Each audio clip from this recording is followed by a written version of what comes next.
Well, howdy folks. Welcome back to the channel. Eureka is right where we left her, ready for some more work, and what we're up to today is some winterization on the old gal, because of course, if you guys watched the last video, I had stuck an old space heater under the front of Eureka and got the whole engine bay warmed up, and I mean, that works perfectly fine, but I would like a little bit of a better option. And what better option do you have than to scour eBay and find some minty old winterization supplies here, you know? Best quality parts you're ever going to get are these sassy old Headbolt Engine Heaters. Now, only one of these actually came off eBay, and it's this one. This one a buddy of mine actually had. He had a ton of new old stock parts, and he gave me this one. And I wanted to put this one in old Eureka here, but it's the wrong size for this Jeep. So, of course, we had to go a different route. So I found this one. But basically, these things are just super cool old. Obviously, for winterization, the bottom of it's a heating element, and Headbolt Engine Heater should say all you need to know about what these things are. I'm pretty sure this one here is a little bit older. Let's go ahead and try and lay it out without damaging it. There we go. Now this one should be the right one for a Willys L134 and Headbolt Engine Heater. These literally go in the place of a headbolt.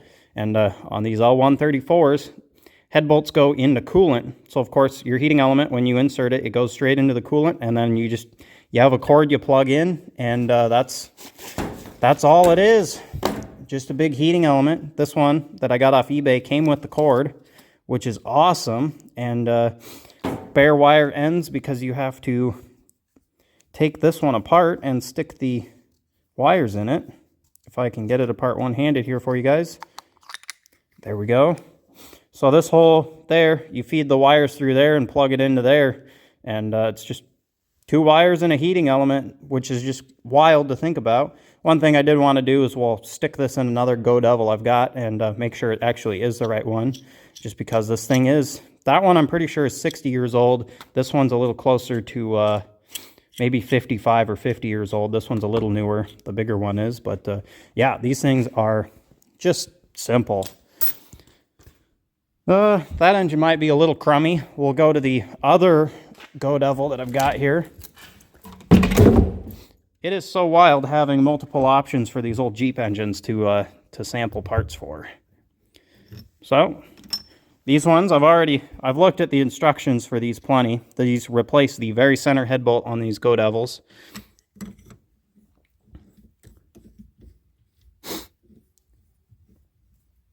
Oh yeah, there it is. So basically you do that. You want to thread that in a little farther, not just, you know, obviously this is just for show. And then you just tighten down the nuts to the specified torque for these engines. I don't have any crow's foot that should be an 11/16. So what I'm going to do is, you know, gluten tight. But yeah, that's all it is. So for old Eureka there, we're just going to pop out the very center headbolt and stick this in there and then wire it in. Should be a pretty quick project, kind of fun. I'm excited to see how this old tech is going to do heating up the engine. I mean, I guess it is old tech heating up old tech, so it should make sense. But let me get all this junk cleaned off. We'll get to the engine, and I'll show you guys what we're up to. As a little aside, I just enjoy how nice they printed out this nice guarantee certificate. Of course, it only has a 1-year guarantee, which is pretty funny. And but I'll bet with that 1-year guarantee, if you send them a letter, they'll send you a new one, no problem. And then they send you even the little postcard. If you have issues with it, you can send it to them, and they'd probably just slap a new one of these guys in the mail, no sweat. Just super neat old technology. This other one over here was $13 new. Somebody paid 13 bucks for this thing and never got to use it. Super cool old directions. Let's see if I can get it unfolded here.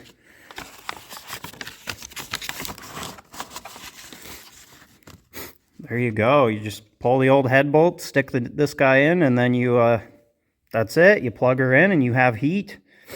Super neat. And then, of course, the long list of vehicles that you could install this in. In 5 seconds of looking at this, I see so many manufacturers that don't exist anymore. Studebaker, White, Willys, of course. We're putting this in a Jeep. Rio doesn't exist. Well, I guess technically they did bring Buick back. DeSoto doesn't exist anymore. Fraser, Henry J, Hudson, Kaiser. Kaiser's kind of just Willys, but Nash. Your Nash Ambassador, your Nash Statesman, your Nash Rambler, your Nash 600, Oldsmobile, Plymouth, Packard. Oh, for your Terraplane. Man, look at all these that just don't exist anymore. Of course, Continental, Hercules, Buddha. I saw for your Buddha engine in your tractor. Co-op. That's one I actually have never heard of, I don't think. Interesting. The 7546 could be used in your International Cub too, or the 7577C is for your tractors, your farmalls, H's, W4, M, W6. Man, such a neat old piece. This one will go right back up on the shelf here when I'm done. I kind of had it on display all summer, and I wanted to see if it'd work in here, and it doesn't. So, of course, we have this one, and we'll get her installed. Alrighty, there's the old mill. Trusty old Willys L134 Go Devil engine, and instructions for that block heater says, or headbolt engine heater rather, says center, very center headbolt on these Go Devils. So we'll just pop that guy out of there. Now what I need to do before we get too far into this is I do need to shellac some thread sealant on there. I think I mentioned that already. So we'll have to do that. Looks like I'm going to have to do the old double nut trick on this. Oh, look at that. That's only hand tight anyways. That just holds on my throttle spring. If you guys don't know this trick, you just jam nut these two together and spin the bottom one to get the stud out of there. Works like a dream. Should be pretty quick on this. These head studs have only been in here for a few months. So we'll try that. I'll get that guy out of there. I'll put some thread sealant on there. I'll catch up with you guys in a second. Alrighty, of course I say should be pretty quick, and there isn't an 11/16 end wrench in sight. Every 11/16 for a 100-mile radius probably disappeared the second I said that. We're gonna have some coolant try and goop out of there. So we'll have this guy quick and ready. Got some thread sealant on there.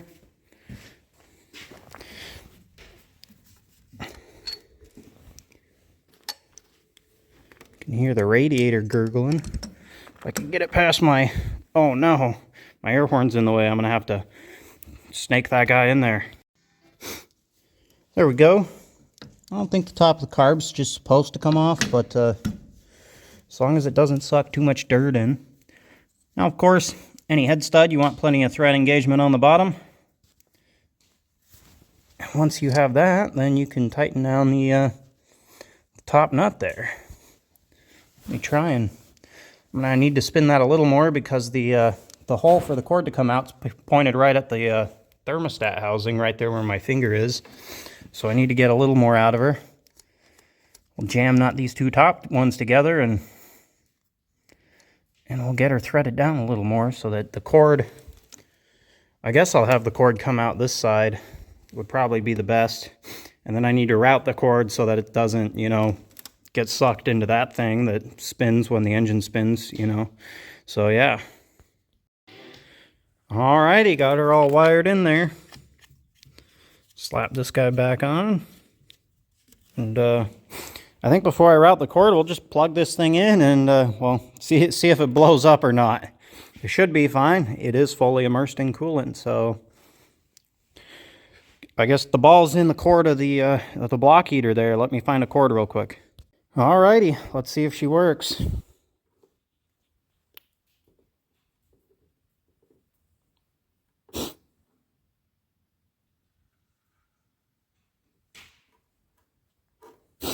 Well, there it goes.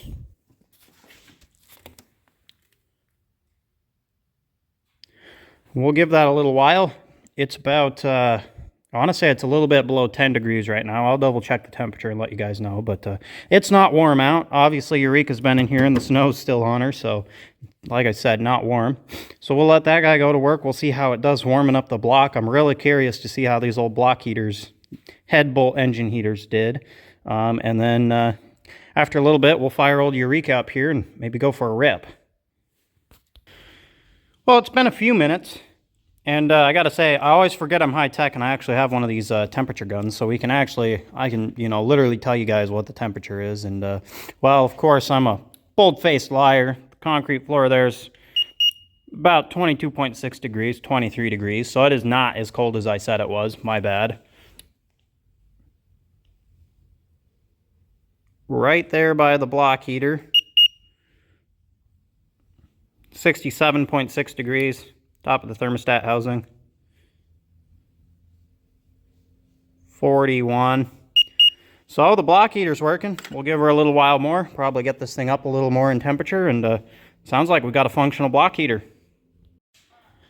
Alrighty, I've had this thing going for right around an hour. I kind of lost track of it, and taking care of other things, but she's still running.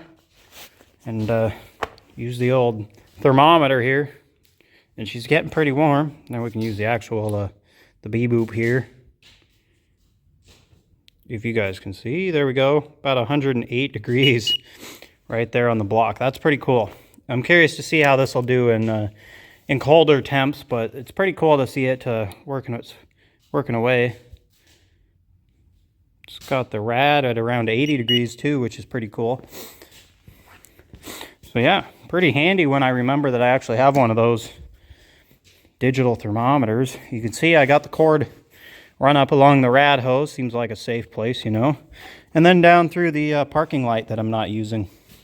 So yeah, we'll get this unplugged. I'll find my keys. We'll plug this thing in and see what kind of trouble we can get into with old Eureka here. Alrighty, she should fire right off, in theory.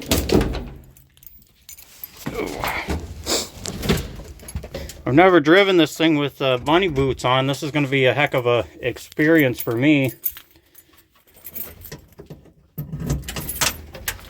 Turn that on. Of course, I got the clicky-clacky fuel pump in this thing, so should prime up no problem.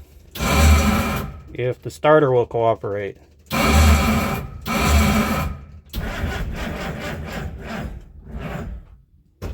Or if the battery will cooperate. Alrighty, take two. We got the old buzz box under the hood there.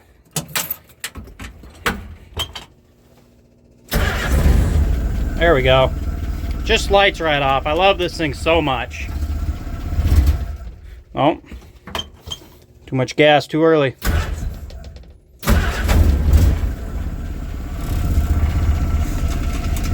Let her warm up for a little bit before we try that. Alrighty. We have some instrumentation. It's almost up to 100. Pretty good on the old temperature. Just let her rip. This driving with these boots on is really going to be a struggle. Just going to have to use the bottom half of the throttle there.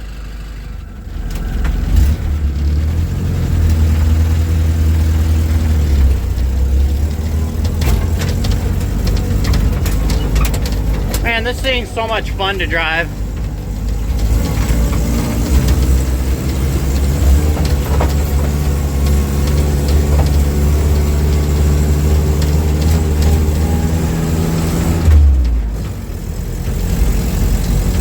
God, it just never gets old.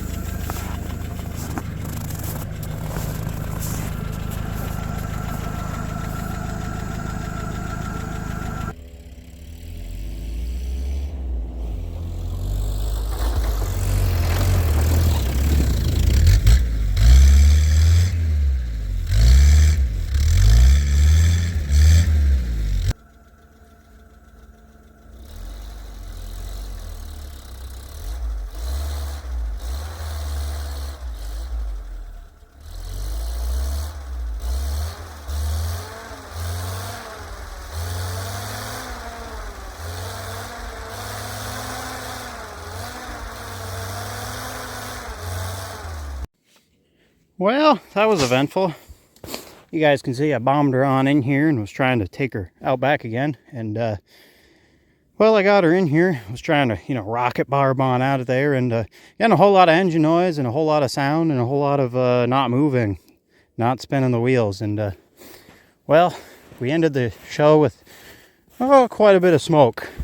I don't know if you guys can see the haze, but well, the old clutch she's done for, so that's another one to do. Got to do a clutch on this thing, but I've known I needed to rebuild the transmission and transfer case anyways, or at least go through them, make sure everything's fine, and you know, stop them from leaking. So pretty cool. She's winterized now, and well, yeah, we'll warm up the old Power Stroke, pull her back out up on the driveway, get this thing back in the shop, and another round of upgrades and work for the old Jeep here. Old Eureka. She never fails to well, she never fails to give a good time, but well, sometimes she fails to fully perform, I suppose. So let's get this thing back in the shop. Alrighty. Well, it's pitch black out now, but we got old Eureka back in the shop, and well, clutch is absolutely fried, and frankly, I've been knowing for a little while I needed to go through the transmission and transfer case and reseal those. So well, it looks like I just got another project this winter. I think I'm going to pull the engine transmission transfer case, get all of that out of here. Obviously replace the clutch, and then go through the transmission and transfer case. Replace everything that needs to be replaced, which is mainly bearings and seals. But if I come across other stuff that needs to be replaced in there, we'll do it. So poor old Eureka, she, well, yeah, she didn't get the good end of the stick this time. Old clutch gave out, but we'll bring her back around. I remember when I was going through the engine, I said that, or I told myself anyhow, I don't know that I said it on camera, but I remember thinking that that clutch was pretty worn out and it wasn't, you know, really long for this world. But everything I've done with this old Jeep has just been, can we make it work for now? And it did work for then, but it doesn't work for now. So we'll have to do a little work this winter and keep her going down the road here. So you guys can look forward to that right here on this channel, and I'll catch you guys on the next one.